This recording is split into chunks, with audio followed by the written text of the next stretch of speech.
Hello, disc golfers. I'm Matt, otherwise known on the course as Matty Ice. I'm going to be doing an in the bag today. This is taking me so many recording tries because I, for some reason, can't keep this below 20 minutes. But yeah, I'm going to talk to you all about my bag, what I'm throwing this year, 2022. Some of these discs are subject to change. I am kind of headed more towards trilogy, and I'll explain that as I get into mine's bag here. But yeah, so this is going to be pretty consistent, at least for the next few months. So I'm using a BP1V3 from Prodigy. Great bag, really affordable. It's like $100. You can get them for like 75 on like Facebook Marketplace. But yeah, it holds a ton of discs. It's pretty comfy on the back, and it just holds everything you could ever imagine or need. The only reason I kind of want to get a new bag is this one's starting to get a bit, rippy in some spots. Nowhere like it's all cosmetic, really. And also, I just feel like I could use a more sturdy feeling bag. This thing does get a little flimsy on the edges here. I probably will get like a Squatch bag or a grip bag sometime later this year, but not right now. This is fine. But yeah, we're gonna talk about what's in my bag, and it's more about the shots that I want each disc to do. So I'm a lefty, so I'm gonna explain everything as turning to the left, finishing to the right, fading to the right. And so also I'm a natural flat thrower. I like to judge how all my discs fly based on what I throw flat, and then from there I learn how discs respond at different angles. So first here, my putting putters. So I recently switched to the Lad 264 Faiths. I was getting a lesson from Connor O'Reilly, and he was selling some Faiths, and I was like, oh, I've never held a Faith. Oh, this feels exactly how I want a putter to feel. And so I bought two and started putting with them, and they are now my favorite putting putter in the world. Feel amazing, great plastic. I still need to get a full like set of 10 of these though, to for practice putting and stuff. But yeah, great putters. I was using P model US's before, but these have a bit more stability. So on longer putts, I can trust that they're not gonna like flip up in some wind or do weird things. So yep, great putting putters. Love them. Yeah, that's all I can say. They just feel great in my hand, beadless. So now we're going to talk about my throwing putters. I have a Crystal Luna here. This is a just straight flying putter off. This is my tee shot putter for most putter tee shots. This thing will just fly straight no matter how much power I really put on it. Never going to give much turn unless I put anhyzer on it. And if I do, it'll hold it. If I don't, it'll go straight. I love how moldable this shot is with these. They're very forgiving too because of how just straight, and then they sit straight. So yeah, they just fly and sit. So great woods putters. Down here in Texas, we have a lot of woods shots, so I need straight flying putters that finish straight too, and the Luna does that. Next year, got a Big Z Luna. This is just a more overstable version of the previous one. So if I have a slight finish to the right, or I really need to power up on the shot, I know for sure this thing is not really going to turn at all. Yeah, another just straight flying putter, but with a little more stability to it. And then I have three of these Special Blend Lunas. These are going to slowly work their way out of my bag just because they beat in a bit too quick for my liking. They all get way too flippy too quick. But so I have this blue one here. It's great. It's just the most stable of my three special blends here. Flies straight up to like 300 feet of power. Once I start pushing more than that in power, it starts to have some turn. But you can throw it flat and it'll fly straight. And these finish the most straight. Like it literally just sits on the ground flat. This thing is just like the blue one, except only flies straight up to like 225 feet of power. Otherwise it will start to turn. That it is useful for it to turn at some points, but mostly I'm looking for straight finishes. So this thing up to like 225 feet of power, throw it and it'll just go straight and finish straight. And then this is the oldest Luna I have in my bag. This thing, literally any power over 150 feet of power just drifts to the left. Like, it never even thinks about coming out of anything. It's really flippy. Love it. It's very moldable with its shot, and it makes up for me not having a consistent forehand. So instead of forehanding putters, I throw this thing. Next, I have a zone and a pig here. This is subject to change to the harp once I find a harp that I actually like, because I know I can get like a base-ish plastic, which feels like a pig, and then I can get a premium plastic one, which makes for the zone. And so then I have that consistent mold that, you know, just flies well, and they're easily available. You can always get a premium plastic and a base plastic harp like anywhere. So yeah. But for now, this is like, it's a domey pig. It's actually got a really weird dome. It's all like, bleh. But I love it. It glides a bit more than a pig, and it flies very straight for a pig, but it has that really hard finish that everyone loves. This is my spike hyzer, or really hard thrown, just straight with like, if it's really windy out, I'll throw it just hard and straight over any of my Lunas. This will be my straight flyer. And then my extremely overstable zone here, this is used for like any forehand flex shots, or just need to get a little skip shot around the bend, or, you know, just throw straight and have it spike in an open field. This is everything, you know. It's a utility disc. That's just what it is. And next, we're going to get into my mid-ranges. I don't really carry many mid-ranges because most of the time I'd rather either stick with, you know, my Crystal Luna, which flies very well, or like it flies like a mid-range pretty much, or I will step up to a fairway driver just because I have a bit more of a consistent release out of a fairway driver. But these mid-ranges kind of step out and above and fly different ways. So I have the Malta here. This is a little bit domey for a Malta, so it has quite a bit more glide, and still has the finish of a Malta, but pushes just a little further. It's really honestly awesome because the push really happens as it's finishing. So on these like almost 90-degree turning holes, I can push this Malta up to the gap, and then as it's finishing, it bites off way more distance down the turn than any other, like if I had a flatter top Malta. So really love that disc.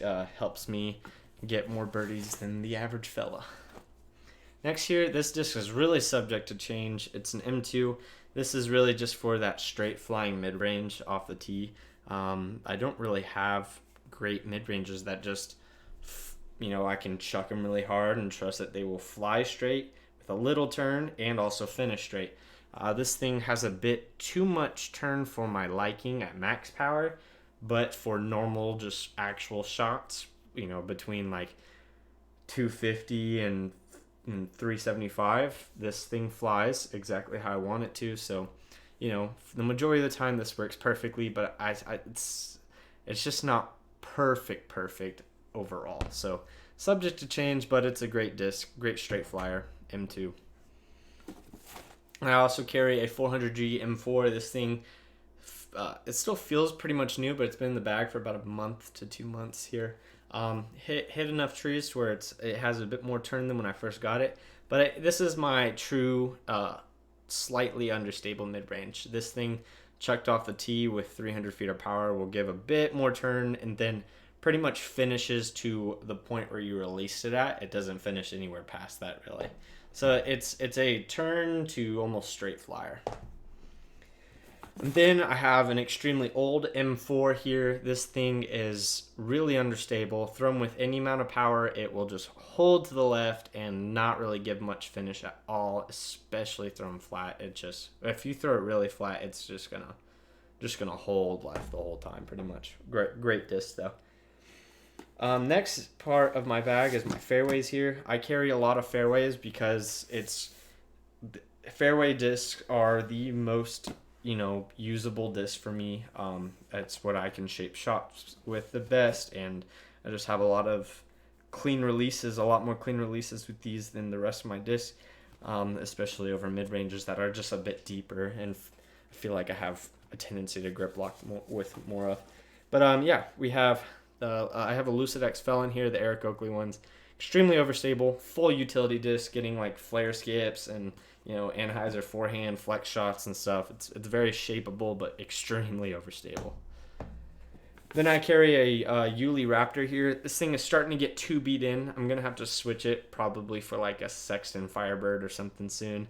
But yeah, it pushes straight and has that just right hand finish. So you throw it as hard as you want and it just goes straight and finishes hard. This thing's starting to give a little turn. That's why I'm probably going to replace it in the next month or so. Next is this Opto X Glimmer Explorer here. This is the Emerson Keith one. Very overstable for an Explorer. Gives a little bit of turn when thrown full power, but for the most part, holds straight and finishes really hard. Pretty much flies about the same as the Ulibarri Raptor right now because of how beat in the Ulibarri Raptor is, but not quite as hard of a finish. So that's why it's still in the bag technically. But what it's really making up for is this is my Ricky Wysocki Raptor Legs T-Bird here. My T-Bird flew exactly how this Explorer did, but I've used this for so long that it has now beat into giving a bit more turn, but still having a hard finish. But it's not quite as reliable in headwinds now as that Explorer is, so it kind of fills in that gap. But this thing still making the bag. It's starting to fill in that middle spot between this and my F3. There used to be a huge gap in how stable my discs were. So next we have, this is my cheater disc in the woods. If I have a tunnel shot that's anywhere over 275 to 300, I'm throwing the Passion. This thing, I can chuck it as hard as I want flat, and it's going to give a little bit of turn, but for the most part, it's going to just fly straight with a somewhat finish, but nothing crazy hard. These max weight first run Passions are way more overstable than the Protos, which is amazing for me because I loved the feel of the Protos and I loved the flight when they were brand new. But this thing is taking so long to beat in, which I love. I don't want it to beat in yet because I love the flight. And so just really straight flyer, great tunnel shot, straight shot, just go with minimal finish. So, yep, first run Passion, amazing, especially at max weights. Next, I have this F3 here. This F3 has been in my bag the longest out of any disc here, probably. Yeah, there's probably one that's been here longer. But this thing has minimal to no finish at all and wants a turn. This thing has hit so many trees, and it's been ran over a few times, actually. But yeah, this is just the oldest disc, the longest disc in my bag. Really beat in now. Just wants to, with any amount of power, wants to turn left quite a bit and not even finish where it started. It'll finish a little left of where it started. This is great for shaping in the woods if I need a hyzer flip to straight and then just finish straight, or if I need to, have a slowly drifting left shot. This is the shot. I'll throw it straight off the tee and trust that even with 250 feet of power, it's going to start turning to the left. Next here we have an F5. This makes up for me not having a very strong forehand. I can hang this out a bit wide and trust that it will never really fight out of the turn. Or I can get some crazy lofty shots where it pushes a little further than an overstable disc, but then has a spiking finish. But it's like a gliding spike, so it's kind of cool. Then I have this F7. This F7 is rapidly understable. It's my roller disc. Can also use it for some lofty shots and getting some, crazy shots. I've messed with this thing a lot, but it's mostly just roller disc at this point, or some really hard to the left shots right away that I need to go to the left, but then kind of pan out a little bit. So yeah, that's pretty much what it is. It was 90-degree instant turn, but then finish shots. Next here, so we're getting into distance drivers now. These are constantly changing in the bag. I've never found a truly comfortable set of distance drivers. I feel like I've got a good spot right now, but there's still subject to change quite a bit here. First here is my VIPX Nicola Castro Giant. This thing, I've thrown this in 35 plus mile an hour headwinds, flat, as hard as I can, and it didn't turn at all. So extremely overstable, flies really flat in any headwind. Next here, D model OS. I love this because it's glidey and very overstable. I can throw this as hard as I want flat, and in no wind, it just pushes really straight and then finishes. Or I can put it on some flex lines and get some max distance out of it. This thing can push about 400 feet for me, it's like with no effort flat. So I love it. Really good disc. Next here we have this green D2 here. This is probably one of the older distance drivers that I've had in my bag. It's pretty domey, really glidey, but also still has some good stability to it, more than other D2s that I've had. So I can chuck this really hard flat, and it gives some turn, but still comes out of it at a good time. This is really good for my max distance shots. I'm really, utilizing this in more open fields where I can get little wide on the turn but have some good finish. Next year I have this Connor O'Reilly Ballista Pro. Got it signed by him too. It's full weight pretty much, 173 gram, but really flippy for a Ballista Pro. It's in that opto plastic, so I'm really surprised. But yeah, this is my hyzer flip guy, or this is my true max distance, like it gets the full turn and then come out at the end. So yeah, this thing, I've launched this thing like over 450 feet consistently. It's a great, full distance shot and finishes pretty much where you threw it at.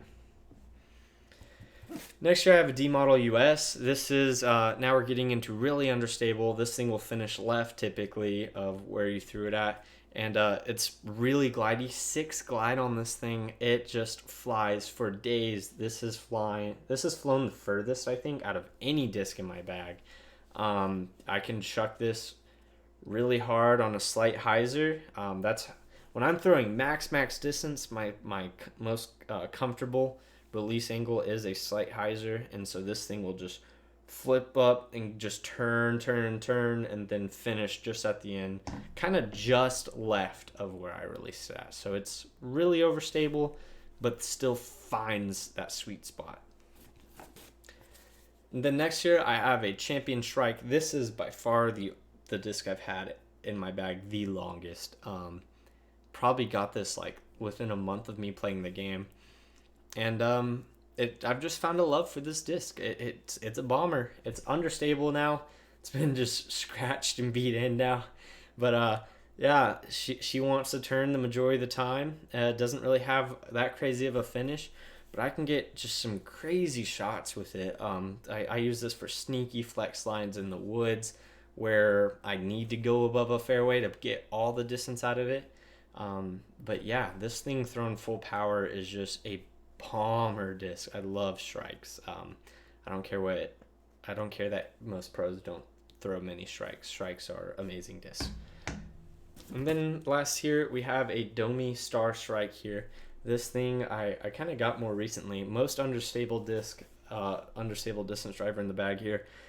Extremely glidey, crazy shot ability here. I can use this as a roller, which I've gotten 500 plus foot rollers with like barely trying, or some crazy air shots where I can throw this thing 100 plus feet in the air and trust that it still gets all the way over and completes the flight without, like most discs, especially distance drivers, if you throw them too high in the air, they're gonna stall out, maybe come back a little bit.